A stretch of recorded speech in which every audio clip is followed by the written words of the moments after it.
ಬಾಬಾ ಏನು ಗುರು ಗಾಡಿ ಇದೆ. 5 ಸ್ಪೀಡ್ ಮ್ಯಾನ್ಯಲ್ ಗೇರ್ ಬಾಕ್ಸ್ ಇದರದು. ಬರ್ತಾ ಮುಂದಿನ ಜನ್ರೇಷನಿಗೆ ಏನೂ ಗುರ್ತಾಗಂಗಿಲ್ಲ ಇವು ಗಾಡಿ ಬಗ್ಗೆ. ಇಲ್ಲಿಂದ ಹಿಡಿದು ಸ್ಪಾರ್ಕ್ ಪ್ಲಗ್ ಕಂಪ್ಲೀಟ್ಲಿ ರಿಸ್ಟೋರ್ ಮಾಡಿದ್ದೈತಿ. ಎಷ್ಟು ಟ್ರೈ ಮಾಡಿದ್ರು ಓಕೆ 105 ಮೇಲೆ ಹೋಗೋದು ಗಾಡಿ.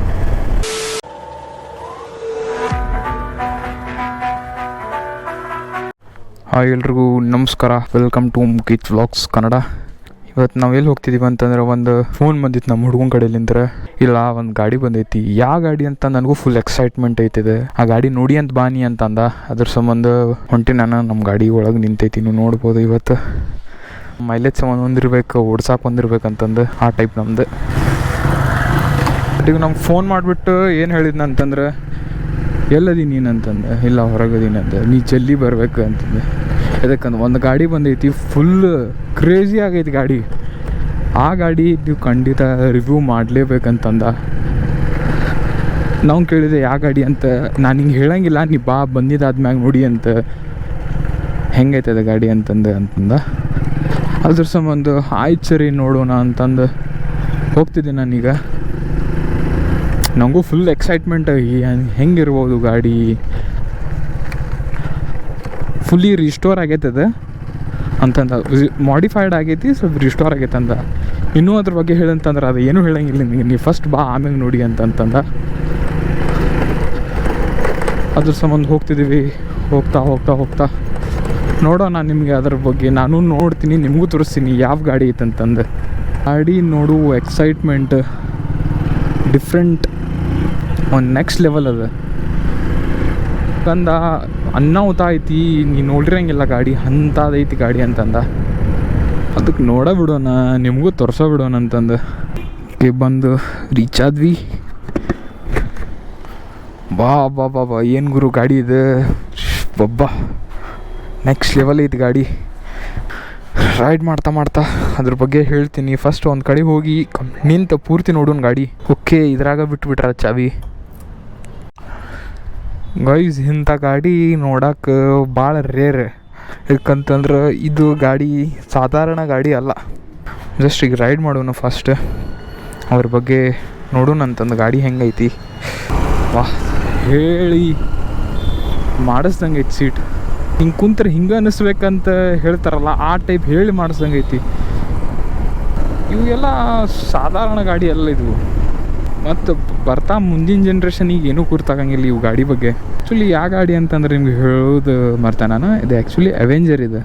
ಪೇಂಟ್ ಮಾಡಿ ಎಲ್ಲ ಕಂಪ್ಲೀಟ್, ಏನೂ ಮಿಸ್ ಮಾಡೋಂಗಿಲ್ಲ. ಪೂರ್ತಿ ಶೋರೂಮ್ ಗಾಡಿ ಹೆಂಗೆ ತಯಾರು ಮಾಡ್ತಾರಲ್ಲ ಹೊಳ್ಳಿ, ಆ ಟೈಪ್ ನಿಮ್ಗೆ ಅನ್ಸಂಗೆ ಇಲ್ಲ ಇದು ಏನು ಹಳೆ ಗಾಡಿ ಅಂತಂದು. ಆ ಲೆವೆಲ್ ಮಾಡಿದ್ರೆ ಇದ್ರಾಗ. ಇದಕ್ಕೆ ಆ್ಯಕ್ಚುಲಿ ಈ ಸೀಟ್ ಬರೋಂಗಿಲ್ಲ. ಇದಕ್ಕೆ ಒಂದು ಸೀಟ್ ಬರ್ತೈತಿ, ಅದು ಪೂರ್ತಿ ಹಿಂಗೆ ಗ್ರೌಂಡ್ ಲೆವೆಲ್ ಟೈಪ್ ಇರ್ತೈತಿ. ಇದು ಇನ್ನೂ ಸೀಟ್ ಹೈಟ್ ಇಂಕ್ರೀಸ್ ಮಾಡ್ದಂಗೆ ಅನ್ಸಾತೈತಿ. ಅದಕ್ಕಂದ್ರೆ ಇನ್ನೂ ಸ್ವಲ್ಪ ಕುಂತ್ರೆ ಸ್ವಲ್ಪ ಲೀನ್ ಮಾಡಿದ್ರೆ ಕಾಲು ನೆಲಕ್ಕೆ ಹತ್ತವು, ಆ ಮಟ್ಟಿಗೆ ಸೀಟ್ ಇರ್ತೈತಿ ಇದ್ರದ್ದು. ಇದಕ್ಕೆ ಯಾಕೆ ಇಂಕ್ರಿಮೆಂಟ್ ಮಾಡ್ಯಾರ, ಸ್ವಲ್ಪ ಹೈಟ್ ಜಾಸ್ತಿ ಮಾಡ್ಕೊಂಡ್ಬಿಟ್ರೆ ಇದ್ರದ್ದು. ಬರ್ರಿ ನಿಮ್ಗೆ ಒಂದು ಕಡೆ ನಿಂತ್ಕೊಂಡು ಗಾಡಿನ ಪೂರ್ತಿ ಡೀಟೇಲ್ ಆಗಿ ಹೇಳ್ಕೊಡ್ತೀನಿ ನಾನು. ಅವೆಂಜರ್ 150 ಸ್ಟ್ರೀಟ್ ಇದು ಇಂಜನ್ ಮಾತಾಡಿದ್ರೆ ಇದು 150cc ಇರ್ತೈತಿ, single cylinder, fully air cooled. ಅದು ಬಿಟ್ರೆ ಇದು ಪವರ್ ಪ್ರೊಡ್ಯೂಸ್ ಮಾಡೋದು ಎಷ್ಟು ಪ್ರೊಡ್ಯೂಸ್ ಮಾಡುತ್ತೆ ಅಂತ ಕೇಳಿದ್ರೆ ನೀವು ವಿಚಾರ ಮಾಡತ್ತಿದ್ರೆ ಇದರ 14.3 14.54 bhp ಅಷ್ಟು ಪ್ರೊಡ್ಯೂಸ್ ಮಾಡ್ತೈತಿ. ಇದ್ರದ್ದು RPM ನೋಡಿದ್ರೆ ಅದು 9000 RPM ಮಟ್ಟ ರೀಚ್ ಆಗುತ್ತೆ. ನೋಡ್ಬೋದು ಇದ್ರದ್ದು ಮೀಟ್ರ್, ಇದು 9000 RPM ಮಟ್ಟ ರೀಚ್ ಆಗುತ್ತೆ. ಅದು ಬಿಟ್ರೆ ಟಾರ್ಕಿಂದ ವಿಚಾರ ಮಾಡಿದ್ರೆ, ಟಾರ್ಕಿಂದ ಮಾತಾಡಿದ್ರೆ 12.5 Nm ಟಾರ್ಕ್, ಮತ್ತು ಅದು ಆ ಟಾರ್ಕಿಗೆ 6500 RPM ಮಟ್ಟ ರಿಪ್ ಆಗುತ್ತೆ. ಅಂದ್ರೆ ರೈಸ್ ಕೊಡ್ತಾರಲ್ಲ. ಇದು ಬಂದ್ಬಿಟ್ಟು 5 ಸ್ಪೀಡ್ ಮ್ಯಾನ್ಯಲ್ ಗೇರ್ ಬಾಕ್ಸ್ ಇದರದು.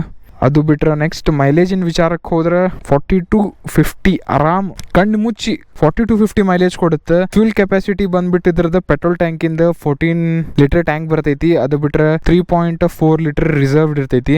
ಬ್ರೇಕಿನ ವಿಚಾರ ಮಾತಾಡಿದ್ರೆ ಫ್ರಂಟ್ ಫೋರ್ಕ್ ಅದಾವ. ಇದಕ್ಕೆ ಡಿಸ್ಕ್ ಬಂದ್ಬಿಟ್ಟು 240 mm ಡಿಸ್ಕ್ ಬರ್ತೈತಿ. Air brake 130 mm.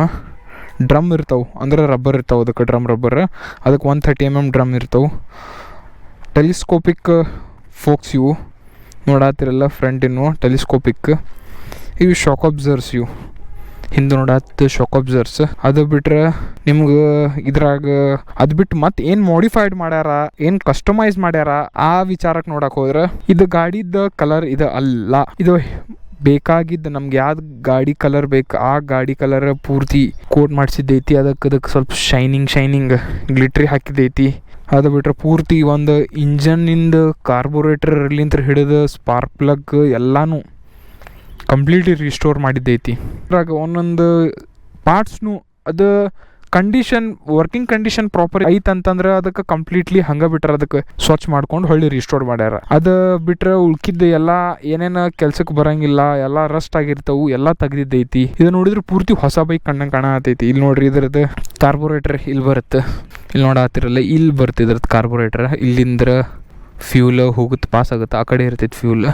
ಹಿಂಗೆ ಫ್ಯೂಲ್ ಪಾಸ್ ಆಗಿ ಇದೈತಲ್ಲ ಹೆಡ್ಡರ್, ಇಲ್ಲಿಂದ ಪಿಸ್ಟನ್ ಮೂವ್ ಆಗ್ತಾವೆ. ಪಿಸ್ಟನ್ ಮೂವ್ ಆಗುವಾಗ ಈಗ ಕಟಿಂಗ್ ಅಂಗಡಿಯಾಗ ನೋಡಿರಲ್ಲ ನೀವು ಸ್ಪ್ರೇ ಹಿಂಗೆ ಹೊಡಿತಾರ, ಹಂಗೆ ಸಣ್ಣದ ಪೈಪ್ ಇರ್ತೈತಿ. ಅದು ಪರ್ಟಿಕ್ಯುಲರ್ ಇಷ್ಟ ಫ್ಯೂಲ್ ಬರ್ಬೇಕಂತ ಇರ್ತೈತಿ. ಅಷ್ಟು ಫ್ಯೂಲ್ ಬರುತ್ತೆ. ಅವಾಗ ಏನಾಗುತ್ತೆ, ಪಿಸ್ಟನ್ ಮೂವ್ಮೆಂಟ್ ಇರ್ತೈತಿ. ಇದಕ್ಕೆ ಸ್ಪಾರ್ಕ್ ಪ್ಲಗ್ ಇರುತ್ತಲ್ಲ, ಸ್ಪಾರ್ಕ್ ಪ್ಲಗ್ ಇದು ಇರ್ತೈತಿ, ಪಿಸ್ಟನ್ ಇದ್ರೈತಿ, ಹಿಂಗೆ ಮ್ಯಾಗ್ ಹೋಗೋದು ತೆಳಗೆ ಹೋಗೋದು ಬರುತ್ತೆ. ಈ ಕಡೆಲಿಂತ್ರ ಫ್ಯೂಲ್ ಇಜೆಕ್ಟ್ ಆಗುತ್ತೆ, ಅವಾಗ ಮೂವ್ಮೆಂಟ್ಗೆ ಆಗುತ್ತೆ. ಮತ್ತು ಸ್ಪಾರ್ಕ್ ಪ್ಲಗ್ಲಿಂತ್ರ ಎಲೆಕ್ಟ್ರಿಕ್ ಸಪ್ಲೈ ಆಗೋದ್ಲಿಂತ್ರ ಫ್ಯೂಲ್ ಕಂಪ್ಲೀಟ್ಲಿ ಬರ್ನ್ ಆಗುತ್ತೆ. ಬರ್ನ್ ಆಗಿ ಏನಾಗುತ್ತೆ, ಅವಾಗ ಏನು ಮಾಡ್ತೈತಿ, ಪವರ್ ಕೊಡ್ತೈತಿ ಈ ಇಂಜನಿಗೆ. ಆ ಇಂಜನಿನ ಪವರ್ ಇಲ್ಲಿ ಮೋಟ್ರ್ ಇರ್ತೈತಿ, ಮೂವ್ ಆಗ್ತದೆ ಮೋಟ್ರ್ ಪೂರ್ತಿ. ಆವಾಗ ಮೋಟ್ರ್ಲಿಂತ್ರ ಸ್ಪಾಕೆಟಿಗೆ ಚೈನ್ ಅಟ್ಯಾಚ್ಡ್ ಇರ್ತೈತಲ್ಲ, ಆ ಮೋಟ್ರಿಗೆ ಮ್ಯಾಗ ಟೀತ್ ಇರ್ತಾವೆ, ಫ್ರಂಟ್ ಸ್ಪಾಕೆಟ್ ಅಂತ ಹೇಳ್ತಾರೆ. ಆ ಸಣ್ಣದು ಸ್ಪಾಕೆಟ್ ಇರ್ತೈತಲ್ಲ ಅದು ಮೂವ್ ಆಗ್ತೈತೆ. ಆ ಮೂವ್ ಆಗೋದ್ಲಿಂತ್ರ ಚೈನ್ ಮೂವ್ ಆಗುತ್ತೆ. ಮೂವ್ ಆಗಿ ಹಿಂಗೆ ಕಂಪ್ಲೀಟ್ಲಿ ಮೆಕ್ಯಾನಿಸಮ್. ಅದ್ರ ತೊಳಗೆ ಗೇರ್ ಶಿಫ್ಟ್ ಮಾಡೋಕೆ ಗೇರ್ ಇರ್ತೈತಿ, ಹಿಂಗೆ ಗೇರ್ ಇರ್ತಾವೆ. ಆ ಶಿಫ್ಟ್ ಮಾಡೋ ಪ್ರಕಾರ ಗಾಡಿ ಮೂವ್ಮೆಂಟ್ ಆಗ್ತೈತಿ. ವೈಸರ್ ಪೂರ್ತಿ ಕಂಪ್ಲೀಟ್ಲಿ ಇದಕ್ಕೆ ಬರಂಗಿಲ್ಲ. ಇದು ವೈಸರ್, ಇದು ಸಪ್ರೇಟ್ ವೈಸರ್, ಕಸ್ಟಮೈಸ್ಡ್ ವೈಸರ್. ಇದು ಆಫ್ಟರ್ ಮಾರ್ಕೆಟ್ ವೈಸರ್. ಇಂಡಿಕೇಟ್ರು ಇದ್ರವಲ್ಲ, ಬೇರೆ ಇಂಡಿಕೇಟರ್. ಇದು ಸಸ್ಪೆನ್ಷನ್ನು ಚೇಂಜ್ ಮಾಡಿದ್ದೈತಿ, ನೋಡಿರ್ಬೋದು ನೀವು. ಪೂರ್ತಿ ಕಂಪ್ಲೀಟ್ಲಿ ಹೊಸ ಸಸ್ಪೆನ್ಷನ್ ಅದಾವು. ಮತ್ತು ಸೈಲೆನ್ಸರು ಕಂಪ್ಲೀಟ್ಲಿ ಪೇಂಟ್ ಆಗೈತಿ, ಅಲಾಯ್ನು ಪೇಂಟ್ ಆಗ್ಯಾವು. ಇದು ಸೀಟಿನ ವಿಚಾರ ನೋಡ್ರಿ ನಿಮ್ಗೆ ಹೆಂಗೆ ಕಾಣತೈತಿ ಇದು ಸೀಟ್.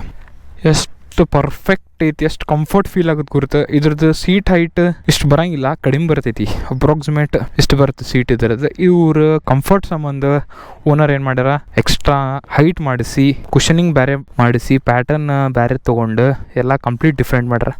ಇಲ್ಲೇ ಸ್ಮೂತ್ ಐತಿ, ಇಲ್ಲಿ ಸ್ವಲ್ಪ ರಫ್ ಐತಿ. ಇಲ್ಲಿ ಕುಷನ್ ಬೇರೆದು ಹಾಕ್ಸ್ಯಾರ, ಈ ಕಡೆ ಕುಷನ್ ಬೇರೆದು ಹಾಕ್ಸ್ಯಾರ. ಅದು ಬಿಟ್ರೆ ಹಿಂದೆ ಪಿಲಿಯನ್ ಸೀಟ್ ಕುಂದ್ರಾಕ ಬ್ಯಾಕ್ ಸಪೋರ್ಟ್ ಐತಿ. ಸಾರಿ ಗಾರ್ಡ್ ಪೂರ್ತಿ ಪೇಂಟ್ ಮಾಡಿದೈತಿ. ಪೂರ್ತಿ ಕಂಪ್ಲೀಟ್ ಚೆಸ್ಸಿನೂ ಪೇಂಟ್ ಹಾಕೈತಿ ಇದ್ರದ್ದು. ಚೆಸ್ಸಿ ಒಂದು ಸ್ವಲ್ಪ ಎಲ್ಲೂ ರಸ್ಟ್ ಇಲ್ಲ ಅಂತ ಚೆಸ್ಸಿ ಇದೆ. ಅದು ಬಿಟ್ರೆ ಮೀಟರು ಚೇಂಜ್ ಮಾಡಿದ್ದೈತಿ. ಮೊಬೈಲ್ ಹೋಲ್ಡರ್ ಹಾಕಿದ್ದೈತಿ ಇದಕ್ಕೆ. ಈಗ ಮೊಬೈಲ್ ಹೋಲ್ಡರ್ ದೊಡ್ಡ ಸಮಸ್ಯೆ ಆಗ್ಬಿಟ್ಟೈತಿ, ಎಲ್ಲಿ ಹೋದ್ರು ಫೈನ್ ಹಾಕಾಕ್ತಾರ. ಒಂದು ಸಿಟ್ಟಿಂಗ್ ಪೋಸ್ಚರ್ ನೋಡಿದ್ರೆ ಕಂಪ್ಲೀಟ್ಲಿ ಫ್ರೀ ಐತಿ, ಬ್ಯಾಕ್ ಪೇನ್ ಏನೂ ಬರಲ್ಲ. ಹಿಂಗೆ ಫ್ರಂಟಿಗೆ ಕೊಟ್ಟಿರ್ತಾನ ನ್ಯೂಟ್ರಲ್, ಅದು ಇದು ಫ್ಯೂಲಿನ್ ಗೇಜ್, ಪೂರ್ತಿ ignition of on completely working ಐತಿ. ಇಷ್ಟೆಲ್ಲ ಕಸ್ಟಮೈಸ್ಡ್ ಆದ್ಮ್ಯಾಗ ಹೊಳ್ಳಿ ಇದ್ರದ್ದು ಸ್ಪೀಡ್ 105 ಅಂತ ಅದ್ರಾಗ ಮೆನ್ಷನ್ಡ್ ಐತಿ. ಕಂಪ್ನಿ ಕ್ಲೇಮ್ ಮಾಡ್ತೈತಿ ಅದು 105 ಅಷ್ಟು ಟಾಪ್ ಸ್ಪೀಡ್ ಐತೆ ಅಂತಂದು ಇದ್ರದ್ದು. ನಾವು ಇದು ಟಾಪ್ ಸ್ಪೀಡ್ ಚೆಕ್ ಮಾಡ್ಕೊಳೋಣ. ಅದು ಕಂಪ್ನಿ ಹೇಳ್ತೈತಿ, ಬಟ್ ಅದು ನಂಗೆ ಅನ್ಸೋ ಮಟ್ಟಿಗೆ ಅದು ಲಿಮಿಟೆಡ್ ಇರ್ಬೇಕು. ಇದಕ್ಕೆ ಹೈ CCದ ಗಾಡಿಗೆ ಅಕ್ಯುರೇಸಿ ಕೊಟ್ಟಿರ್ತಾರೆ. ಅಕ್ಯುರೇಸಿ ಅಂತಂದ್ರು 100%ಗೆ ಒಂದು 80%, 80 to 85, 90% ಅಕ್ಯುರೇಸಿ ಕೊಟ್ಟಿರ್ತಾರೆ. ಬೇರೆ ಗಾಡಿಗೆ ಆತ ಅಷ್ಟು ಅಕ್ಯುರೇಸಿ ಕೊಡೋಂಗಿಲ್ಲ. ಒಂದು 75% ಅಷ್ಟು ಕೊಡ್ತಾರೆ ಬೇರೆ ಗಾಡಿಗೆ. ಆಜು ಬಾಜು ಗಾಡಿ ಓಕೆ ಇಲ್ಲ. Top speed first gear 45, second gear 63,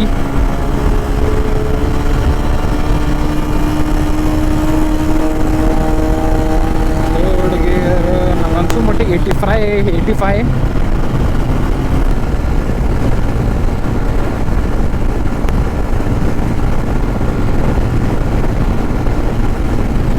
ಎಷ್ಟು ಟ್ರೈ ಮಾಡಿದ್ರು ಓಕೆ. 105 ಭಾಳ ಅಂದ್ರೆ 106 ಹೋಗಿರ್ಬೋದು ಅಷ್ಟೇ. ಅದಕ್ಕಿಂತ ಮೇಲೆ ಹೋಗ್ಬೋದು ಗಾಡಿ. ಕಂಪ್ನಿ ಹೇಳಿದ್ದ, ಕಂಪ್ನಿ ಗೈಡ್ಲೈನ್ಸ್ ಕೊಟ್ಟಿದ್ದ ಇಲ್ಲ ಇಷ್ಟು ಮಟ್ಟ ರೀಚ್ ಆಗುತ್ತೆ 105 ಟಾಪ್ ಸ್ಪೀಡ್ ಹೇಳಿದೈತಲ್ಲ, ಆ ಸ್ಪೀಡ್ ಅಚೀವ್ ಮಾಡಿದ್ದೈತೆ ನಾರು.